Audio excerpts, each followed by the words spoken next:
bertemu kembali dengan Mbak Stuti.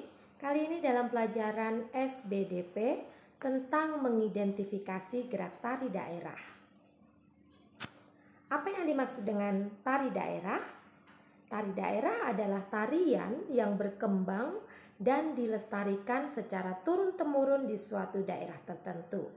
Jadi, tarian ini memang merupakan wujud suatu kebiasaan dari masyarakat setempat, sehingga gerakan-gerakan yang tercipta itu merupakan perwujudan dari kebiasaan-kebiasaan dalam kehidupan suku setempat. Oke, unsur utama sebuah tari adalah gerakan, ya, gerakan tubuh manusia.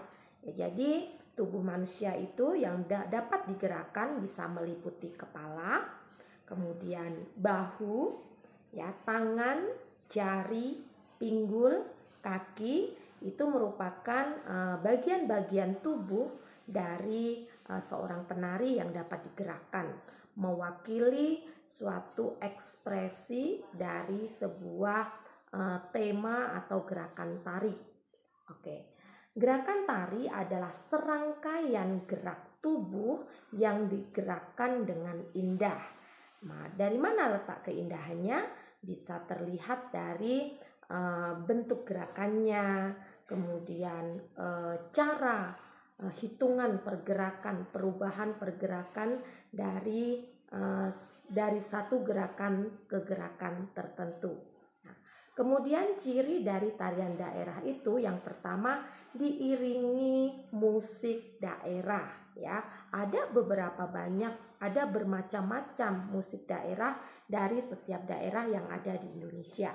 Seperti misalnya gamelan, ya, di daerah Jawa itu ada alat musik yang disebut gamelan yang biasa digunakan untuk mengiringi tarian daerah. Kemudian juga misalnya angklung, ya, dari Jawa Barat itu ada alat musik daerah yang disebut angklung.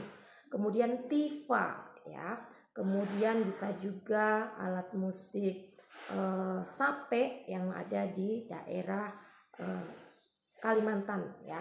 Itu merupakan contoh-contoh alat musik daerah yang biasa dipakai atau digunakan untuk mengiringi tarian daerah. Dan tarian daerah juga biasanya diiringi dengan lagu daerah setempat, ya. Kemudian ciri lain adalah gerakan dari setiap tarian itu memiliki makna atau disebut maknawi, karena setiap gerakan itu memiliki makna atau arti tersendiri. Dan satu contoh lagi yang dimaksud dengan ciri tarian daerah adalah menggunakan properti atau perlengkapan tari serta kostum tari atau pakaian tari dengan baju daerah atau baju adat daerah tertentu.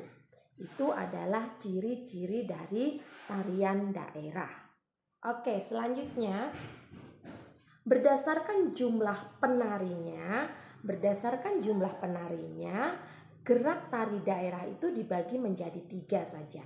Yang pertama adalah gerak tari tunggal. Berarti tarian ini dibawakan oleh seorang penari saja. Contohnya misalnya tari topeng, kemudian tari golek, ya, tari Sri Kandi, kemudian tari Gambir Anom, kemudian tari Sekar Putri, atau bisa juga tari Jaipong yang bisa ditampilkan oleh seorang penari. Kemudian yang kedua adalah gerak tari berpasangan, ya. Gerak tari yang dibawakan oleh 2 orang penari secara berpasangan. Misalnya tari payung, ya, kemudian tari pendet, ya, bisa juga ditarikan dengan secara berpasangan. Gerak tari yang dibawakan secara kelompok, yaitu tarian tersebut ditarikan oleh sekelompok penari. Contohnya tari kecak, tari sedati ya, kemudian tari jarui ya dari Aceh. Itu merupakan contoh-contoh tari yang digerakkan, gerakan tari yang dilakukan oleh secara berkelompok atau oleh sekelompok penari. Misalnya tari perang dari Papua ya, itu juga dilakukan oleh beberapa atau sekelompok penari. Nah, demikian penjelasan dari Bu Guru tentang mengidentifikasi gerak tari daerah. Terima kasih sudah menonton video ini.